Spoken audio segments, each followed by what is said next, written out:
Hello and welcome to today's episode of Spec Steppin', where we are stepping through the spec one by one. In today's demo, we are going to cover the Canvas API. So let me jump over and show you what the finished product is going to look like. So here's just a little bouncing ball in a box. Let me go to the documentation and then we'll circle back around and we'll go into the code and then back to the demo so you can see how it all comes together. So Canvas, just like you would think of a painting canvas, allows us to programmatically draw on the screen. Now, I will tell you, just as you're getting started, if you're just getting into this, that in order to draw some things that are complex, the code is going to be complex. So if you are looking to do some complex drawings on the canvas and interactions and animations, I would recommend going with a program that allows you to do that, that then spits out the code rather than hand coding it. But it's important to understand how the hand coding works, how the basic structure works. So basically, it provides a way that we can utilize JavaScript and the canvas tag and draw on the page. And we can even interact with it programmatically, with buttons and things like that if we wish to do so. Basically, you have a canvas tag, and we grab the canvas tag, and then we just basically do what we want with it as far as here. See, I have this canvas tag. I can tell it green. I can tell it how big to make it, and it draws it. So and it's pretty much available in all browsers nowadays as far as the canvas tag goes. And so you don't have to worry about it not being used. But let's jump into the code and I'll show you my simple example. So here I just have a canvas tag. It has basic styling. So I have style with the body. I put a border around it so we could see the edges and things like that. But let's look at where the magic actually happens. So here, first thing I do is I grab the canvas tag by the ID. You could use query selector, whatever way you want to use to get it. And then I grab the context. Now, this is important. This context, basically, I go into that canvas element and I tell it I want the 2D context. That is kind of our gateway, if you will, into the ability to draw.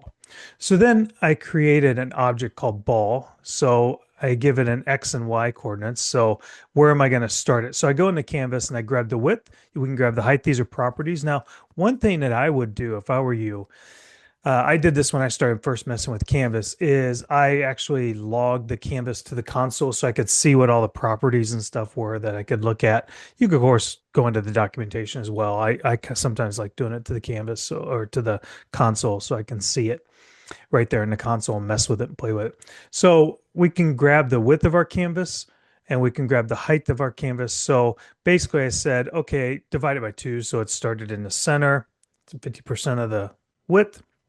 And the height, I'm starting it near the bottom, just 30 pixels there. And then here, how fast is it going? When it moves around forwards and backwards, how fast is it going? If I change that, it'll move slower or faster depending on how I change it. And how big do I want it? I put a radius of 20, so it's a small one. And then I've got this function draw ball. In fact, I'm going to change this to an arrow function just because I prefer that in my finished code. And I'm going to change this to query selector. There we go. That's just my personal preference. So, because I just pulled that code with the document get element by ID from the MDN docs, and I prefer this one. So anyway, so now we have our ball here, the basic properties of the ball, our ball object, and then our draw ball is a method where it's going to start the begin path. Start in this. Notice we're using all the CTX, and notice I set up here. That's kind of our gateway into the drawing environment, the 2D drawing environment. So begin path says, okay, this is where you're going to put your pen or pencil, like if you were drawing this manually. And then we're going to draw an arc.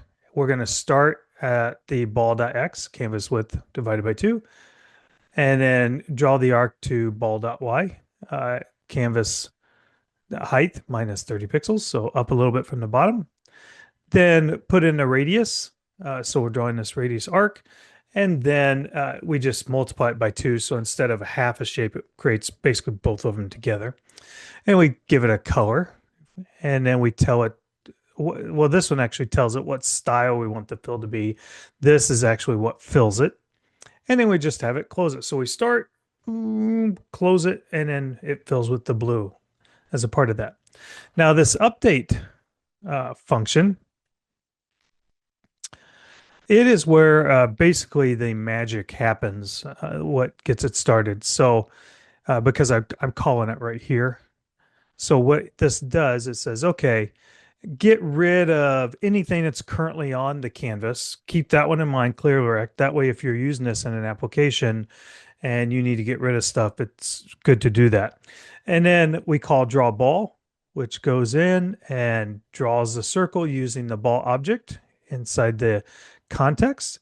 And then we're going to start where we are bouncing it and off the wall. So to get the movement and everything. So here we have X and DX that grabs up here.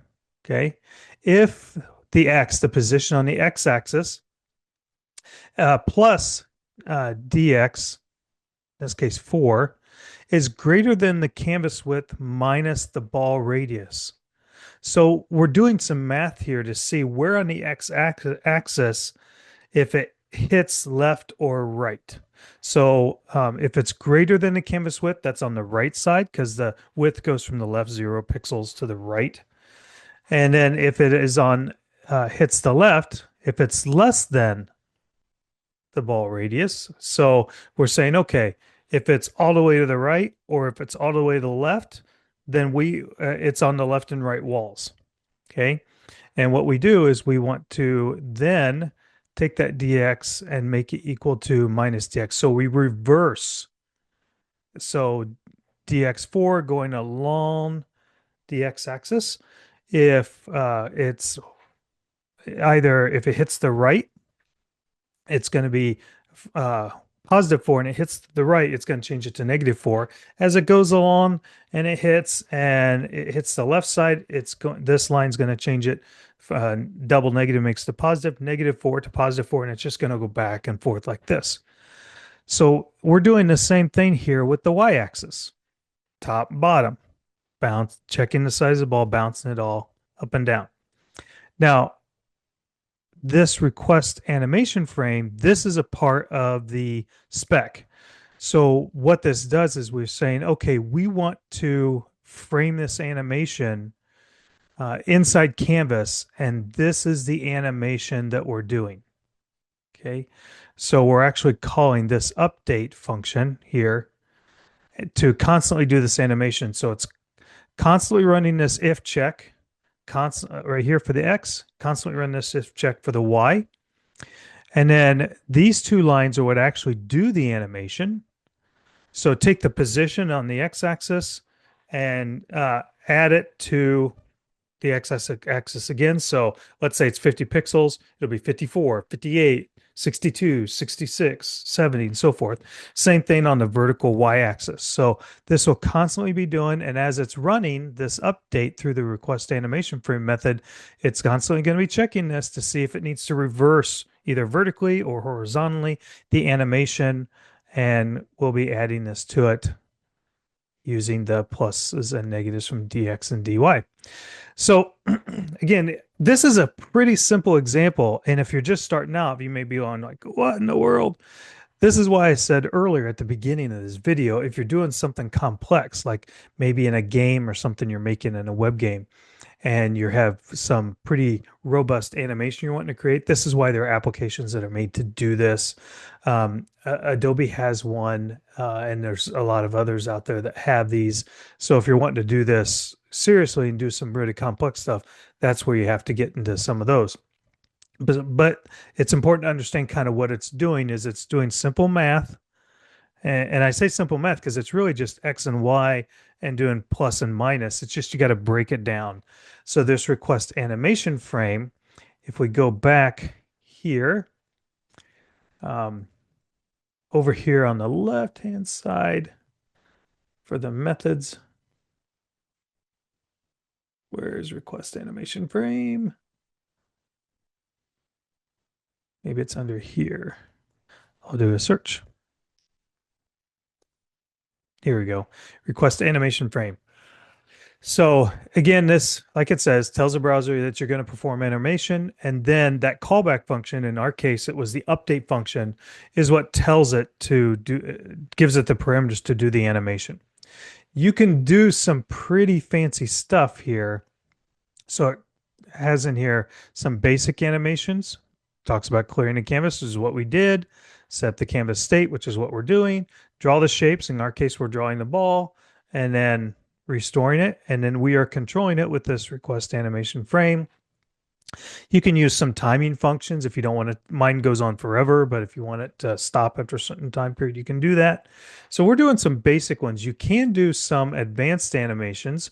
So here I'm drawing, this is an example of the ball, but you can add some velocity and stuff like that. You can add acceleration, like a pawn game and effects and all sorts of stuff.